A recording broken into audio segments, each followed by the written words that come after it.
Kami dari kelompok 4 ingin menjelaskan mengenai hikayat.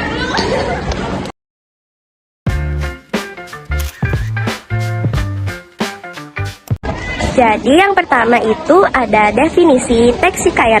Definisi teks hikayat adalah karya sastra lama yang berbentuk prosa dengan berisi tokoh-tokoh istimewa atau mulia dengan berunsurkan keajaiban dan bertujuan untuk memberikan pesan moral di dalamnya dan menghibur para pembaca.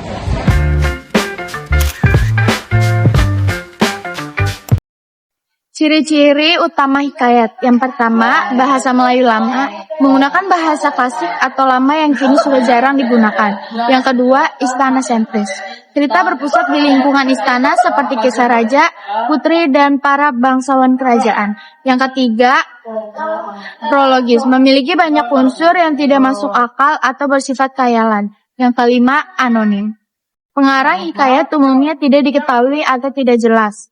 Yang keenam, statis, bersifat kaku dan tetap. Yang ketujuh, tokoh luar biasa. Tokoh utamanya sering digambarkan memiliki kekuatan atau kemampuan ajaib. Yang kedelapan, kata arkais, menggunakan kata-kata lama.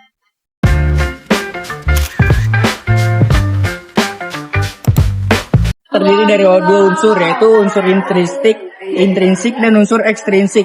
Unsur intrinsik terdiri dari tema, alur, latar, tokoh, penokoh, amanat, sudut pandang, dan gaya bahasa.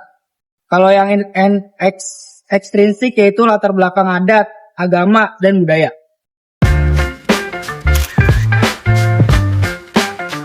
Tidak kebahasaan hikayat, teks hikayat meliputi penggunaan kata arkais atau kata kuno, majas yang kuat seperti hiperbola dan metafora, konjungsi urutan waktu seperti syahdan dan sebermula, dan bahasa Melayu klasik. Penggunaan kaidah ini berfungsi untuk menciptakan gaya bahasa yang indah, dramatis, dan terdengar kuno sesuai dengan karakter seri hikayat.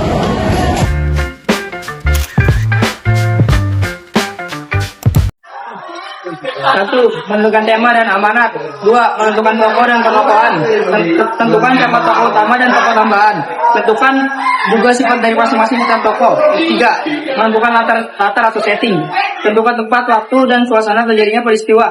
Biasanya latar hikayat berada di masa lampau dan di tempat yang terkesan megah atau ajaib. 4. Menyusun alur cerita. Buat urutan peristiwa mulai dari awal, pengantar, konflik, klimaks, hingga penyelesaian. Alur hikayat biasanya maju dan mengandung unsur keajaiban atau mukjizat. Langkah-langkah penulisan yang kelima ialah menggunakan gaya bahasa khas hikayat, yaitu bahasa yang klasik atau indah.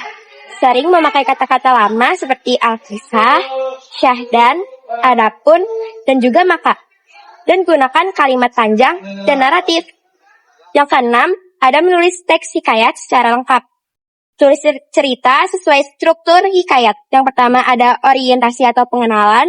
Yang kedua ada komplikasi atau konflik. Yang ketiga ada resolusi atau penyelesaian.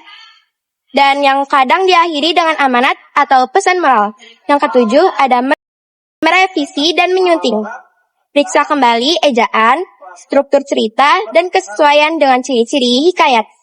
Dan pastikan cerita menarik dan sesuai dengan nilai-nilai moral yang ingin disampaikan.